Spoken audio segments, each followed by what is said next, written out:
The biggest challenge in online teaching is how to get the attention of your students and get them engaged in an online class. There are various reasons to this problem, and the main is that unfortunately students do not prefer online teaching mode. They prefer face-to-face teaching, and the second is that many teachers do not understand the importance of conveying the expectations to the students. So students feel isolated. They don't know what their teachers are expecting from them and how should they participate in the classroom activities. However, one of the most effective way to increase student engagement is by making these class participation activities graded. These are sometimes called participation grades, but it is better to call them engagement grades. And the idea behind is that in order to participate in the class, students must perceive some value why they should be participating in the classroom activities, and they value their grades. This is the most important thing for students. So make class participation activities as graded and students will engage. This is a little bit cynical method, but it works. And in this video, I'm going to show you how you can use 3 of the most important online tools to enhance student engagement by making it graded. So let's get started after a short break.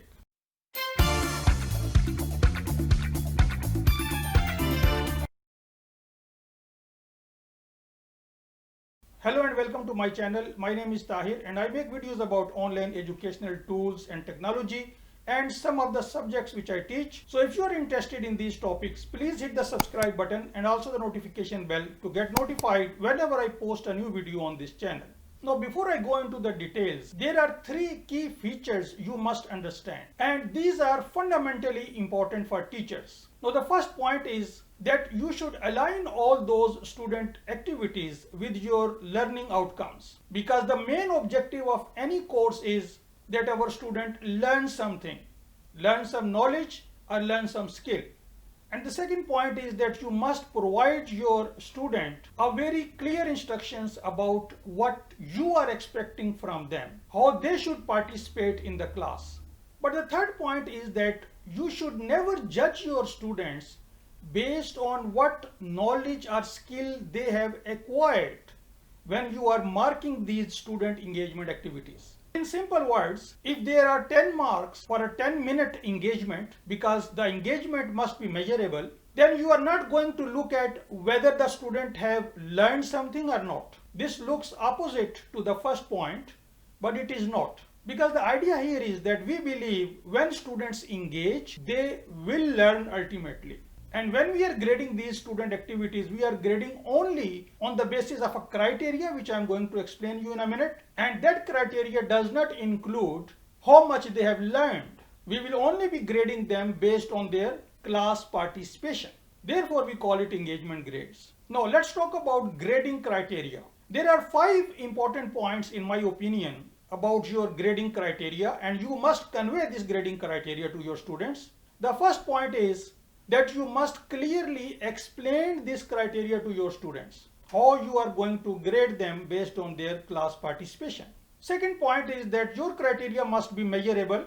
You are measuring the engagement based on the time of participation or based on any other measurable participation, such as number of words in a class discussion they have put online.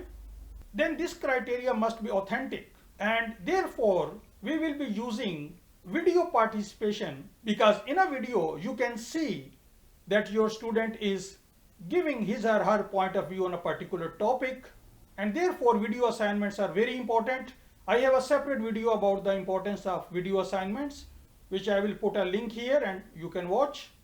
And then your criteria should also be flexible and fair. And when we talk about flexibility, it means that if there are some special reasons your students cannot do certain activities, or if there is any disability, you must arrange some alternate way for students to get those marks which you are assigning to these activities. Now, there are 2 more points as a teacher which you must be doing on a regular basis. I'm going to talk about how to distribute marks in a minute, but you must record marks on a regular basis, otherwise these will go out of control very quickly. And the best way is to use some tool like Google Sheets or Excel. And the second point is that you must provide your students timely feedback.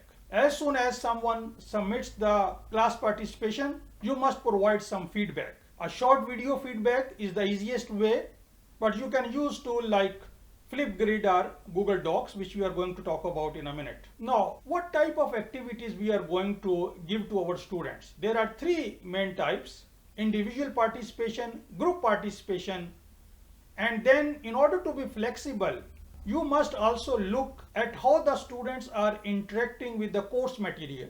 If you are using any learning management system such as Canvas, you have the ability to see how many hours the particular students have spent on your course material. Most learning management systems provide you this facility, these analytics, in which you can see the interaction of your students with course material. This should not be announced as graded, but this is a way for you to see that if some student is not participating very well in other activities, but he or she is giving a lot of time interacting with your course material, you might consider granting them few marks or some relaxation. So mainly there are two types of student engagement activities: individual activities, group discussions, and reflections on peers. So before we talk about how to implement these strategies, there are few points you must understand to make it a successful experience for you and for your students. The first point is that you must encourage your students to prepare for classroom participation. You must motivate them to give it some time. Tell your students the importance of communication, because when they are participating in the class, essentially they are communicating with their peers. And tell them how important it will be, and it will be helpful in their practical lives. Then from time to time in your class, you must emphasize on social learning and try to develop team skills and group skills among your students. But there is one single most important thing you should always keep in mind. Never allow any one student or a group of students to dominate this class participation. This is very important because some students are extra smart. They will try to dominate the discussion. Do not allow this. This is the single most important reason for other students, for shy students, not to participate. And how you will do this, I am going to explain in a minute. But first let's talk about 4 important tools which you can use. In my example, which I am going to show you in this video, we will be using only 3 of these tools, but there are 4 tools I would recommend. The first is Zoom, and Zoom will be used to allow students to share their screens to the classroom. We will allow students some unique topics which will require some research. To make a presentation, they will have to read some books or search on the internet. They prepare the presentation and they present as a screen share in Zoom before their classmates. So this is the plan. Then Padlet is a tool which is basically a bulletin board. You select a discussion topic for a group of students. Then you prepare a link on Padlet website. You share this link to that group of students. They click on the link and they straight away reach your bulletin board where the topic of discussion is there and with your instructions, and then they put their responses to that discussion. So this is used for general discussion topics, and how to do that I am going to explain in next slides. Then Flipgrid is a very popular tool. This is a tool for video assignments where you give your students a topic. On that topic they make a video of 5 to 10 minutes, and they don't need any skill. They just need a webcam and a microphone.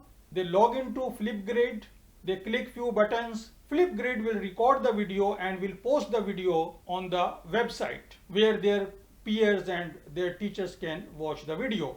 And you can also put response to that video, and students can also reflect on the videos of other students. So this is how it works. I have a detailed video about Flipgrid which I will put a link here, and you can watch that video as well.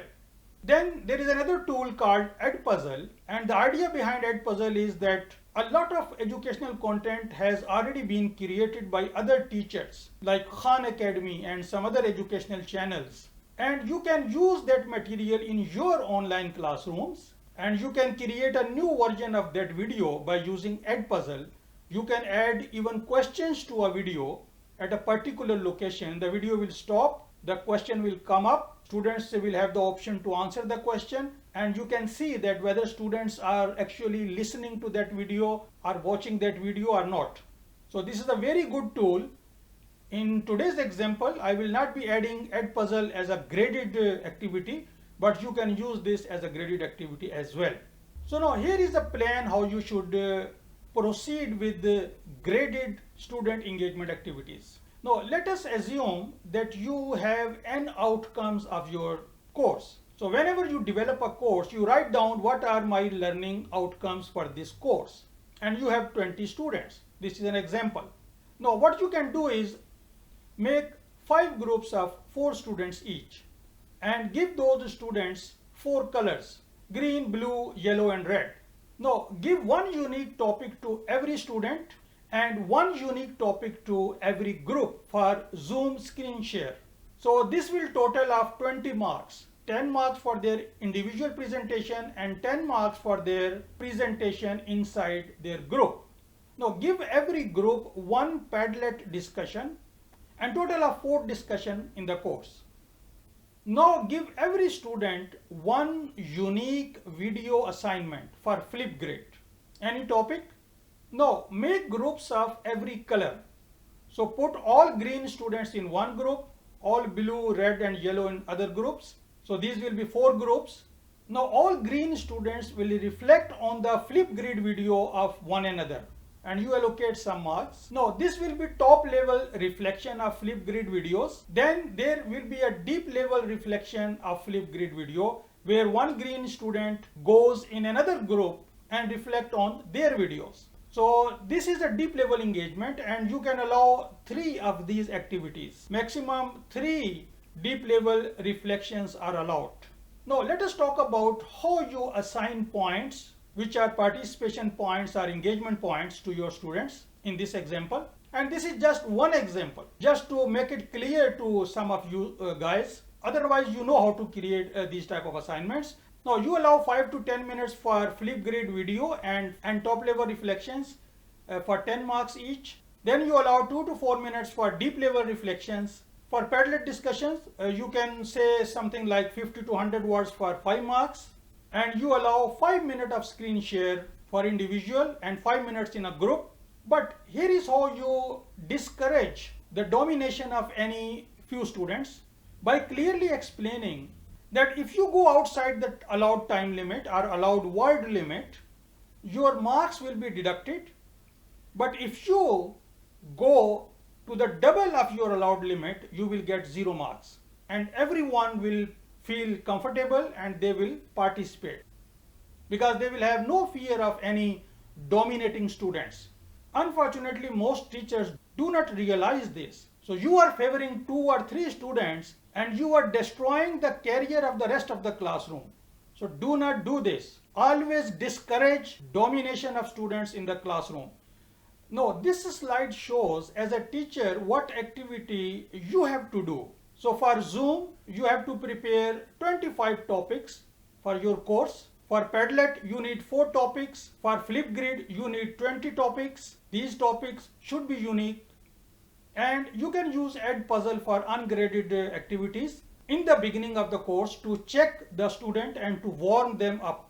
So let's say if you have 10 outcomes, so you need roughly 5 topics around every learning outcome for student engagement. Now this is the activity every student will have to do. For Zoom screen share, they have to make a 5-minute presentation, which will definitely require many hours. Then they have to participate 5 minutes in a group where they will be spending time together for that presentation. For Padlet, just 4 discussions, 50 to 100 words, not much. For Flipgrid, they need 5 videos, 5 to 10 minutes, not much, and 3 2 to 4 minute videos for deep level reflections, and maybe few activities in the warm-up session of Edpuzzle. So this is a reasonable load for students as well, and there should not be any problem. Now in a nutshell, give your students clear instructions. Do not judge them on what they have learned when you are grading them on activities.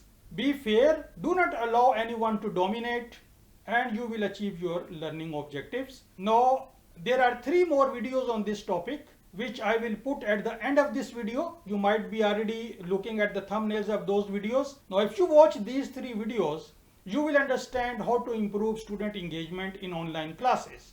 So I hope you like this video. If so, please give it a thumbs up. Thanks for watching and see you next time.